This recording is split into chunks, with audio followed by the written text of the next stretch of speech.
Selamat pagi siswa-siswi kelas 12 MIA. Pagi hari ini kamu akan melanjutkan pembelajaran tentang induksi elektromagnetik untuk penerapan pertama yaitu pada generator. Dan generator yang akan dipelajari pada pagi hari ini yaitu generator AC dan DC. Sebelum kita lanjutkan di dalam pemahaman penerapan daripada induksi elektromagnetik, perlu mengingatkan kembali aturan tangan kanan Fleming yang pernah kita pelajari, yaitu untuk menentukan arah arus induksi. Jadi, apabila telapak tangan kita buka, maka 4 jari lurus itu menunjukkan arah medan magnet, dan ibu jari terbuka ke atas, ya, kalau diupayakan 90 derajat terhadap 4 jari, itu menunjukkan kecepatan daripada gerak kawat, dan telapak tangan terbuka itu menghadap pembaca, ya, menuju pembaca, itu disebut sebagai arus induksi yang dihasilkan.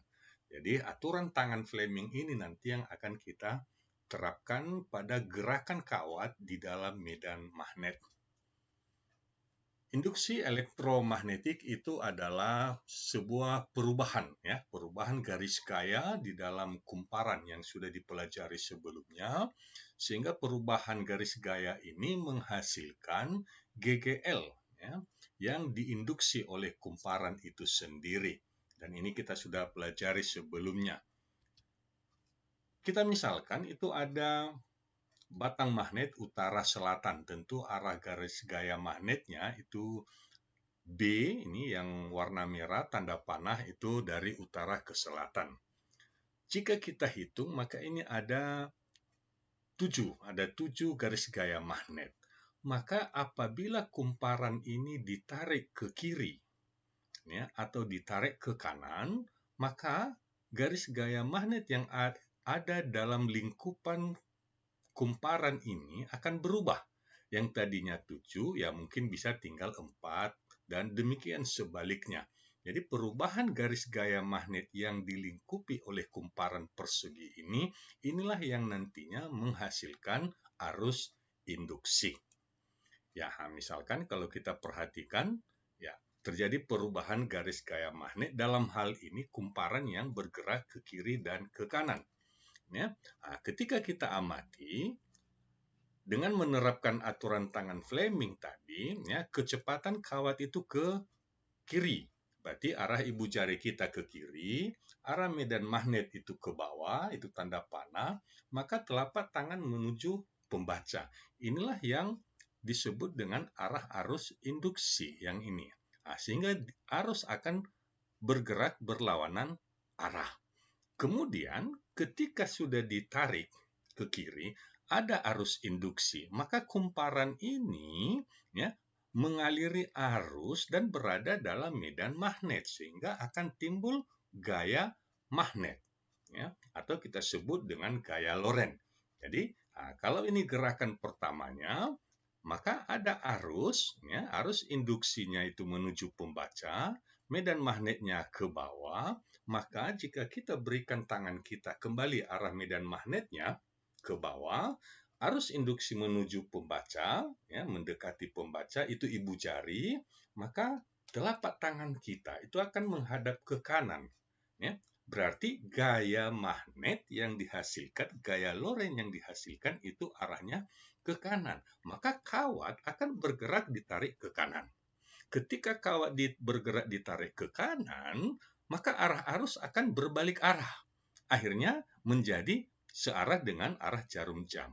Ketika berbalik arah, maka sebaliknya lagi akan terjadi. Sehingga kawat, ya, dengan adanya kecepatan awal tadinya, ya, dan dihasilkan arus induksi dan gaya magnet, maka kawat itu akan bergerak bolak-balik ke kiri dan ke kanan. Inilah yang nantinya akan menghasilkan arus yang nilainya tetap. Masalahnya ada yang arusnya tetap itu searah dan ada yang bolak-balik, seperti yang dihasilkan ini.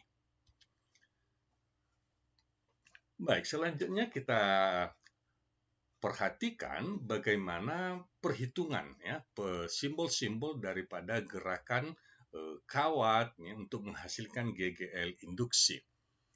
Ketika kawat digeser ke kiri, maka ada satu usaha yang dilakukan. Usaha itu adalah gaya kali jarak. Ya, di mana gaya itu adalah gaya yang sama dengan gaya magnet atau gaya Lorentz, yaitu B kali I kali L. Kemudian jarak, yaitu jauhnya kawat bergeser ke kiri atau bergeser ke kanan, tentu S sama dengan V kali T, yaitu kecepatan kali waktu. Ada waktu yang dibutuhkan. Nah, inilah persamaan daripada usaha. Ketika ada usaha, kawat bergerak, ada arus listrik, maka ada energi listrik yang dihasilkan. Ya, berapa besar energi listrik itu? Energi listrik juga W sama dengan E kali I kali T, atau dalam rumus biasanya V kali I kali T. Nah, simbol GGL kita pergunakan E. Baik, dengan memasukkan nilai usaha, bahwa usaha gerak, ya, energi gerak juga sama dengan energi listrik. Ya. Energi gerak menghasilkan energi listrik. Maka dari persamaan ini kita dapati ya, GGL yang dihasilkan yaitu B kali L kali V. Dalam hal ini, kawat tadi bergerak tegak lurus terhadap arah medan magnet. Berarti nilai sudutnya itu maksimum. Baik, dari persamaan yang kita dapati, E sama dengan BLV, di mana E itu GGL induksi, B itu kuat medan magnet satuan Tesla, dan L panjang kawat, kemudian V itu adalah kecepatan gerak kawat ke kiri atau ke kanan. Baik, kita coba lihat contoh soalnya. Perhatikan gambar kawat RSTU. Ini ada kawat ya, berbentuk huruf U, RSTU berbentuk huruf U, horizontal. Nah, kemudian ini berada dalam medan magnet. Ini medan magnetnya tanda dot titik berarti menuju pembaca. Kuat medan magnetnya 2 kali 10 pangkat min 3 Tesla. Kemudian kawat peki, panjangnya 20 cm. Ini kawat peki, panjangnya 20 cm, digerakkan ke kanan dengan kecepatan 5 meter per detik. Pertanyaannya, tentukan arah arus pada kawat peki ya, ketika digerakkan ke kanan. Kemudian, hitung besar GGL induksi yang dihasilkan pada kawat peki, artinya pada ujung P dan pada ujung Q. Ya. Ada tegangan yang dihasilkan yang disebut dengan GGL induksi. Bagian C, hitung arus yang dialirkan, maksudnya arus induksi jika hambatan kawat RSTU ini adalah 10 ohm. Baik, dari gambar yang diberikan, maka kita bisa lihat, kita pergunakan aturan tangan kanan Fleming tadi, 4 jari lurus itu menuju pembaca. Jadi kita arahkan tangan kita, ya, jari-jari kita 4 lurus menuju pembaca. Kemudian ibu jari ke kanan. Nah, ibu jari ke kanan. Ketika ibu jari kita putar ke kanan, maka telapak tangan itu menghadap ke bawah. Nah, ketika menghadap ke bawah, maka kita sebutlah itu ya, arah arus induksinya menuju ke bawah, berarti dari P ke Q. Ya, ketika berarus induksi dari PQ, maka mengalir dia ke T, mengalir ke U, kemudian kembali ke P, kemudian turun lagi. Jadi ini lintasan daripada arus induksi untuk gerak ke kanan. Arus tidak mengalir ke R atau tidak mengalir ke S karena ini rangkaiannya terbuka. Jadi tidak ada arus. Nah, sekarang ketika dia mengalir bergerak ke kanan, nah, maka arus induksi yang dihasilkan ini, dan ini simbolnya kalau kita pergunakan tangan kanan kita. Nah, kemudian apa yang kita lihat lagi kembali, medan magnet menuju pembaca, arus induksi ke bawah, ini kawat peki ini arus induksinya ke bawah, ternyata dihasilkan gaya Lorentz. Arahnya kemana? Ke kiri. Jadi kawat ini akan tertarik ke kiri. Sesudah tertarik ke kiri, maka dia akan bergerak lagi ke kanan. Nah, demikian seterusnya. Ya, sama seperti mesin-mesin penggerak yang kita kenal dan kita pergunakan sehari-hari.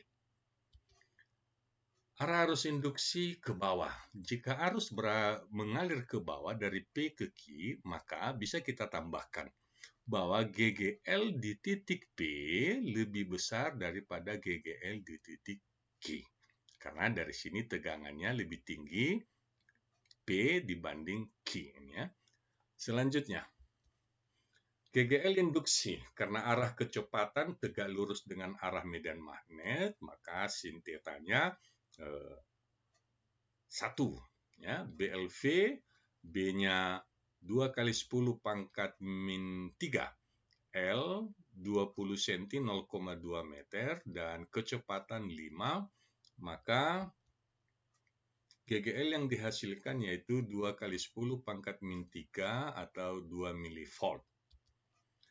Kemudian pertanyaan C, besar arus induksi. Ya, dengan persamaan I sama dengan V per R atau GGL E per R, maka E-nya 2 mV bagi 10 ohm, ya, hasilnya 0,2 mA. Jadi arus induksi yang dihasilkan ketika bergerak ke kanan 0,2 mA.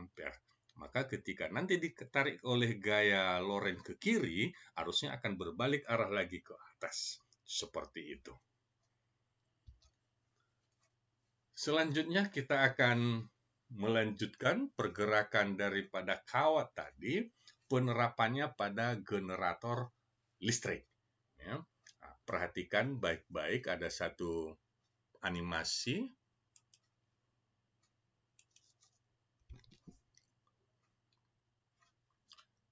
Ya, diberikan kepada kita, ditampilkan itu sebuah gambar generator, ya, di mana generator tadi seperti dikatakan bekerja atas prinsip induksi elektromagnetik.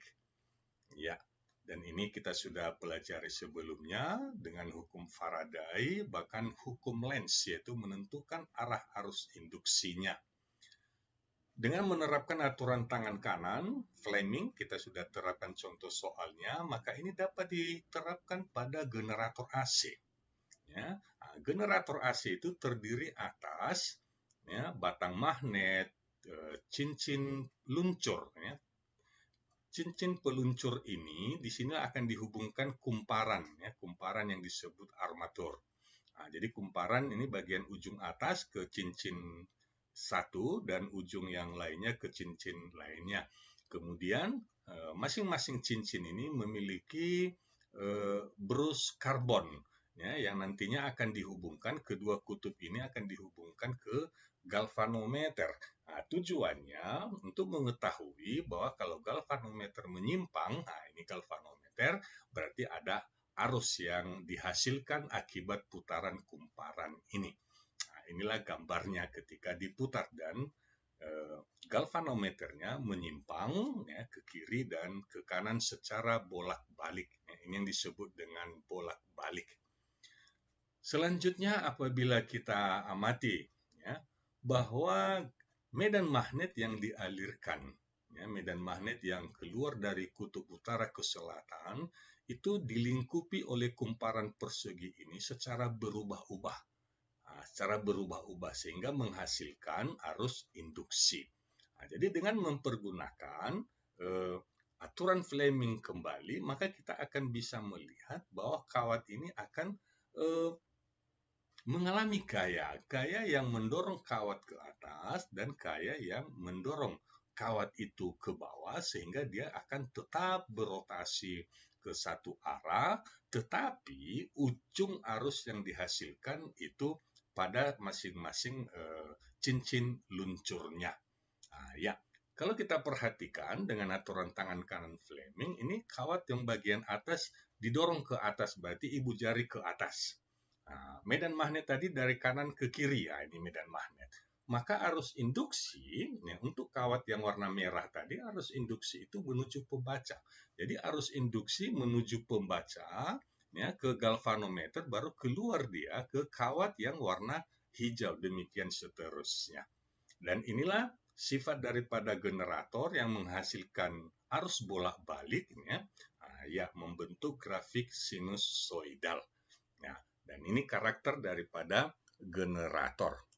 Selanjutnya, kalau kita amati bahwa sebagai pengubah energi mekanik menjadi energi listrik, ya, dengan prinsip daripada induksi elektromagnetik, maka bisa kita ketahui, ya, bahwa dalam kehidupan sehari-hari ini penerapannya ada dua jenis. Ya. Generator yang dihasilkan yang kita tonton animasinya tadi itu generator AC. Nah, generator AC yang kita sebut sebagai generator arus bolak-balik atau alternating current. Baik, dari gambar tadi kita sudah lihat dan seperti inilah prinsip sketsanya, ya. Arus yang dihasilkan ini bolak-balik. Ini yang kita pergunakan yang kita sebut dengan tegangan PLN. Dengan tegangan maksimumnya itu adalah positif 220 dan negatif 220 secara bolak-balik. Dan kita sudah lihat tadi animasinya. Selanjutnya ada generator juga yang menghasilkan arus, ya. Prinsipnya sama, tetapi hanya di dalam pengubahan daripada arah arus itu sendiri. Nah, kita sebut generator DC. Banyak bersama-sama dengan generator AC. Perbedaannya hanya ada pada ujung kumparan. Kalau di sini ada dua cincin luncur, maka di sini ada satu cincin belah yang disebut dengan komutator. Ya, jadi persamaannya banyak dan fungsinya komutator ini yaitu mengubah yang tadinya tegangan arah ke bawah, ini kalau AC tegangannya ke bawah, maka itu membalik itu menjadi tegangannya arah ke atas. Dan yang arah ke atas itu normal untuk satu kawat dan arah yang ke bawah dibalik lagi. Jadi perputarannya karena ini dia memiliki celahnya, memiliki celah, jadi putarannya hanya setengah putaran. Kemudian di antara generator AC dan DC ada persamaan tadi sangat banyak, magnetnya, kumparannya sama, ya. Nah, maka perbedaannya, ya, kalau di dalam AC ada memiliki dua cincin luncur, ya, yang berfungsi untuk menghubungkan kumparan untuk menghasilkan arus induksi yang berbalik arah, bolak-balik. Yang kedua, pada DC, generator DC, ya, ada tadi seperti yang disebut tadi komutator. Fungsinya mengarahkan arus AC menjadi arus DC. Dua-duanya sama-sama menghasilkan arus listrik. Selanjutnya kita mau mengamati seperti apa ya, persamaan daripada GGL yang dihasilkan oleh sebuah generator.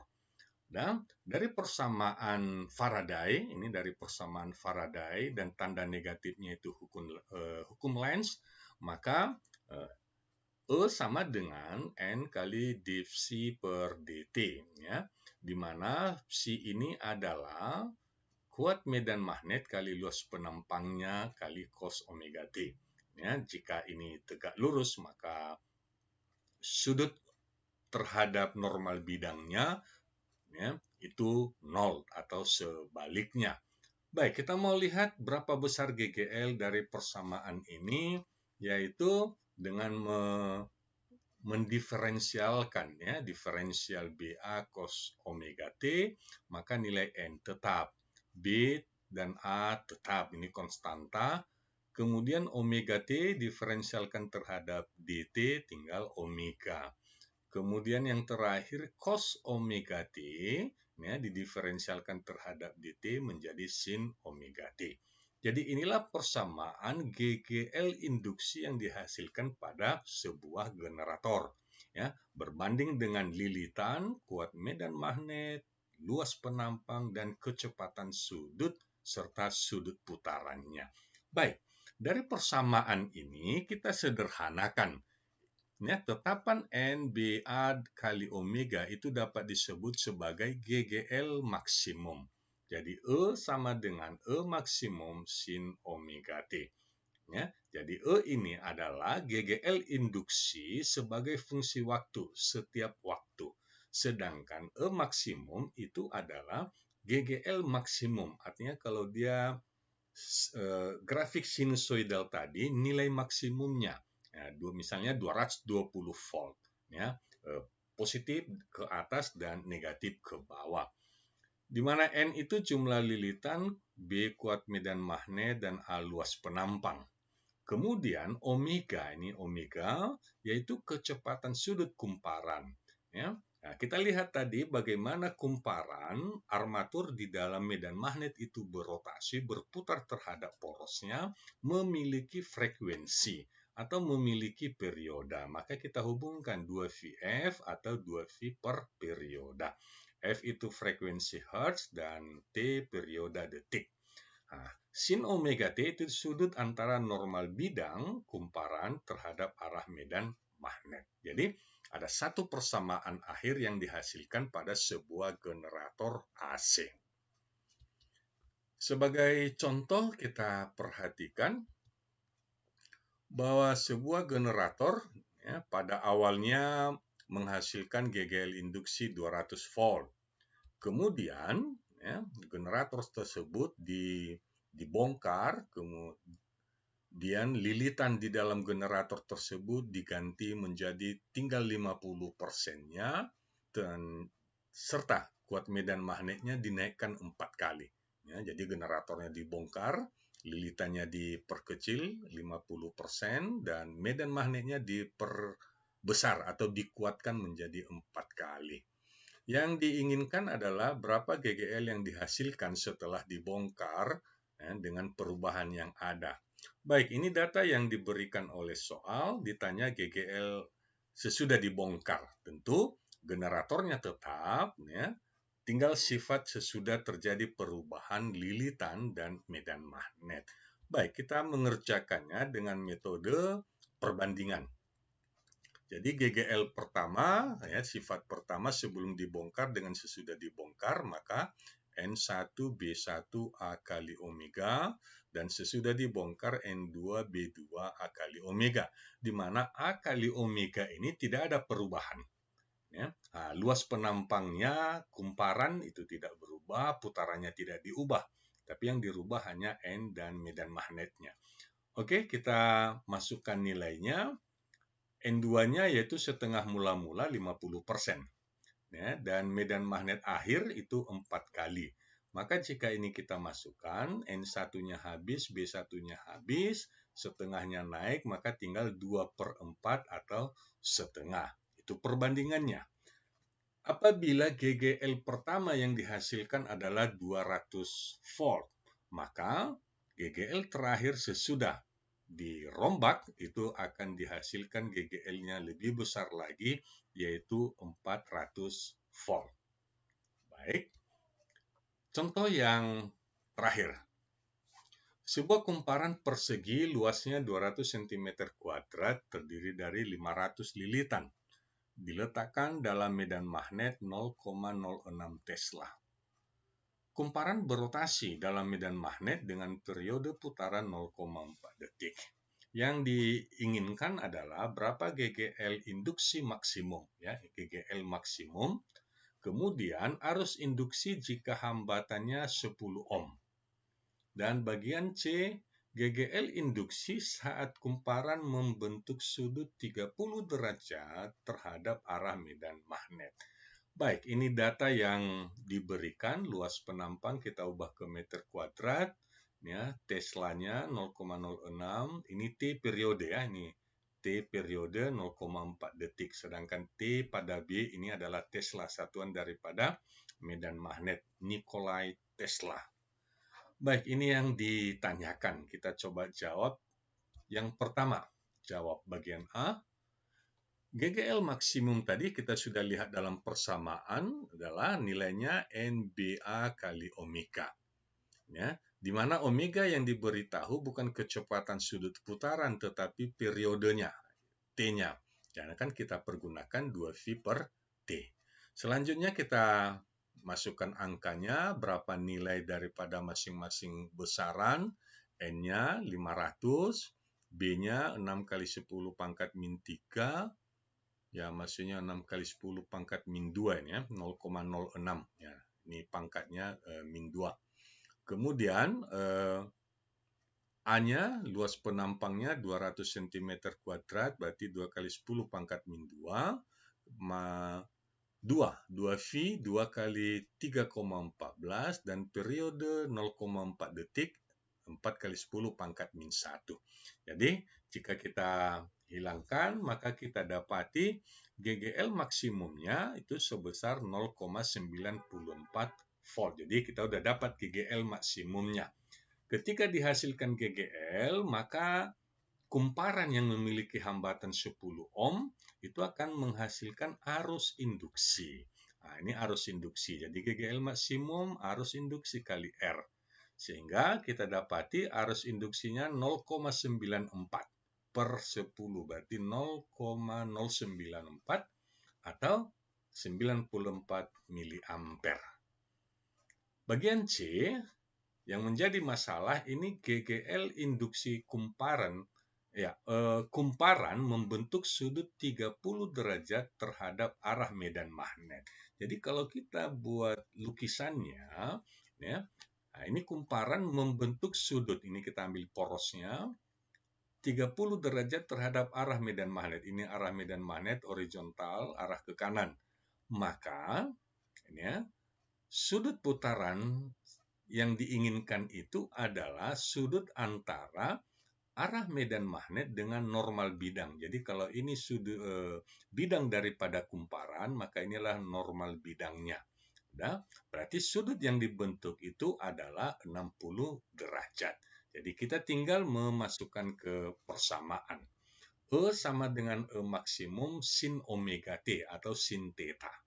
Ya, maka E maksimumnya sudah ada 0,94 dan sin 60 derajat, ya, setengah akar 3. Maka GGL pada saat, GGL induksi pada saat sudut kumparan terhadap medan magnet, ya, 30 derajat itu adalah 0,81 volt. Jadi inilah pembelajaran kita pada pagi hari ini, aplikasi atau penerapan daripada induksi elektromagnetik pada generator. Selanjutnya kita akan melihat penerapan induksi elektromagnetik pada transformator atau sering disebut dengan trafo. Sampai di sini pembelajaran untuk kamu pada pagi hari ini. Ya, apabila ada yang kurang dimengerti, silakan dihubungi guru bidang studinya. Ya, sampai jumpa pada topik selanjutnya. Salam sehat buat kamu semua.